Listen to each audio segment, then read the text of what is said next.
నమస్కారం అండి. ఈనాటి కమ్మని కథ పేరు బద్ధకానికి మంత్రం. వినిపిస్తున్నది మీ విజయభాస్కర్. సోమాపురం అనే ఊళ్ళో శివయ్య అనే వ్యక్తి నివసిస్తూ ఉండేవాడు. ఆయన కొడుకు రాము మహాసోమరి. పెద్దవాడైనా సరే ఏ పని చేయకుండా తిరుగుతూ ఉండేవాడు. ఈ విషయంలో శివయ్య అతన్ని ఎన్నిసార్లు మందలించినా పట్టించుకునేవాడు కాదు. చేసేది ఏమీ లేక శివయ్య బాధపడుతూ ఉండేవాడు. ఒకరోజు సోమాపురానికి కాశీ నుంచి ఒక సాధువు వచ్చాడు.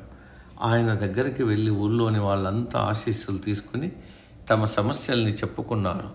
వాళ్ళలో శివయ్య ఏమీ మాట్లాడకపోయినా దిగాలుగా ఉండటం గమనించిన సాధువు దగ్గరికి పిలిచి విషయం కనుక్కున్నాడు. సాయంత్రం గ్రామస్తులతో మాట్లాడేటప్పుడు ఈ ఊళ్ళో ఒక బద్ధకస్తుడు ఉన్నాడు. అతని వల్లే ఊరికి చెడు జరుగుతోంది. వచ్చే గురువారం నాడు అతని ఇంట్లో వాళ్ళు మాయమైపోతారు అని చెప్పాడు. గురువారం వచ్చేసరికి రాము తల్లిదండ్రులు కనిపించడం లేదన్న వార్త ఊరంతా గుప్పుమంది.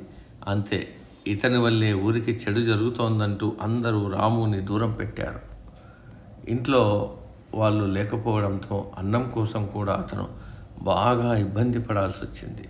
ఈ పరిస్థితిని భరించలేని రాము స్వామి కాళ్ళ మీద పడ్డాడు. తను ఏ నేరం చేయకపోయినా అందరూ తనని అసహ్యించుకుంటున్నారని భోరుమన్నాడు. అప్పుడు ఆ సాధువు, నువ్వు నీ తల్లిదండ్రుల్ని చూసుకోవలసిన వయసులో ఏ పని చేయకుండా ఊరికే తిని తిరుగుతూ కాలం గడుపుతున్నావు.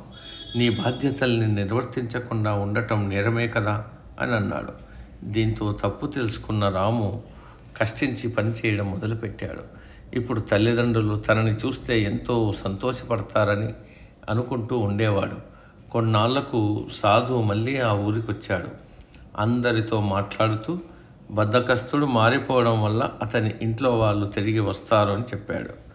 మరునాడే రాము తల్లిదండ్రులు ఊళ్ళో అడుగుపెట్టారు. అంతా స్వామి మహిమ అని ఊళ్ళో వాళ్లకు చెప్పిన రాము తల్లిదండ్రులు తమ కొడుకుని మార్చినందుకు స్వామికి మరీ కృతజ్ఞతలు తెలుపుకున్నారు.